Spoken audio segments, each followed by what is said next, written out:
ഒരു blue print വികസന തള്ള് നമ്മൾ കേട്ട് ക്ഷീണം മാറിയിട്ടില്ല.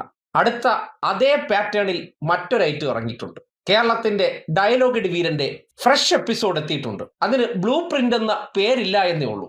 ബാക്കിയൊക്കെ ഏകദേശം സമാസമമാണ്. സ്വപ്നതുല്യമായ പദ്ധതികളുണ്ട് കേരളത്തെ രക്ഷിക്കാൻ. ഞാൻ എല്ലാം പറയുന്നില്ല, സസ്പെൻസ് പോകും. കേരളത്തെ രക്ഷിക്കാൻ സ്വപ്നതുല്യമായ പദ്ധതികളുണ്ട്. അത് ഞാൻ ഒന്നും പറയില്ല, സസ്പെൻസാണ്. പറയാൻ വല്ലതും വേണ്ടേ? എന്നിട്ടൊന്ന് കണ്ണും കൂടി ഇറക്കി കാണിക്കുന്നുണ്ട്. അടുത്ത് നിന്ന കോൺഗ്രസ്സുകാരടുത്ത് യവന്മാർക്ക് ഇതേ മതി. ഈ ഒരു നമ്പറൊക്കെ ഇറക്കി കൊടുത്താൽ ആ കേട്ടോണ്ടിരിക്കുന്ന എല്ലാ പൊട്ടന്മാരും വിശ്വസിച്ചോളും.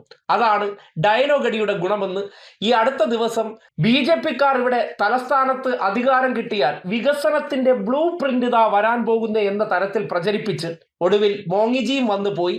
ബ്ലൂ പ്രിന്റും വന്നില്ല, വികസനവും വന്നില്ല. ആകെ നടന്നത് തിരുവനന്തപുരം നഗരസഭയുടെ ഫണ്ട് ദൂർത്തടിച്ചുകൊണ്ട് മേയർ സംഘവും ഡൽഹി ടൂർ പോയി.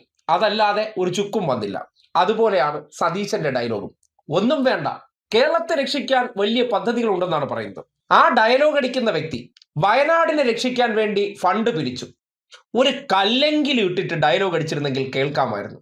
ഇപ്പോ 4 മാസമേ ആയുള്ളൂ ഉരുൾപൊട്ടൽ കഴിഞ്ഞിട്ടെന്നാണ് സതീശന്റെ ഡയലോഗ് കേട്ടാൽ തോന്നുന്നത്. സർക്കാർ 1 വർഷം എടുത്തു, ഞങ്ങൾ 4 മാസമേ എടുത്തുള്ളൂ. എങ്ങനെ? 1.5 വർഷം കഴിഞ്ഞു.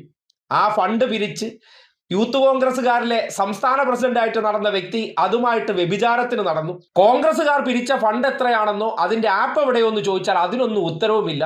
പാവപ്പെട്ടവരെ സഹായിക്കാൻ പോകുന്നു എന്ന പേരിൽ കണ്ണീരണിഞ്ഞ് ജീവിതം ചിതറിപ്പോയ മനുഷ്യരെ കാട്ടി പിരിവെടുത്തിട്ട് 10 പൈസയുടെ പണി ചെയ്യാതെ ആന ഇറങ്ങുന്ന കാട് കണ്ടെത്തി വെച്ചിട്ട് അവിടെ വികസന പ്രവർത്തനം നടത്തുന്നവരാണ് കേരളത്തെ രക്ഷിക്കാൻ പോകുന്നത്. ഈ ബെഡായിയൊക്കെ കേട്ടിട്ട് നിങ്ങൾ ഇങ്ങനെ ഒരു അഖില ലോക നുണയനെ വിശ്വസിക്കാൻ പോവുകയാണെങ്കിൽ ഒരു പ്രതികരണം കൂടി ഇയാളുടെ തങ്ങ് കേട്ടാൽ മതി.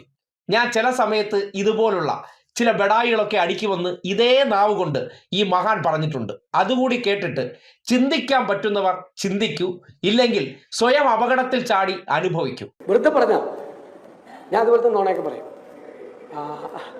അപ്പോ ഇവരെല്ലാം ഭയങ്കര സ്വപ്നതുല്യമായ പദ്ധതികളുണ്ട് കേരളത്തെ രക്ഷിക്കാൻ. ഞാൻ എല്ലാം പറയുന്നില്ല, സസ്പെൻസ് പോകും.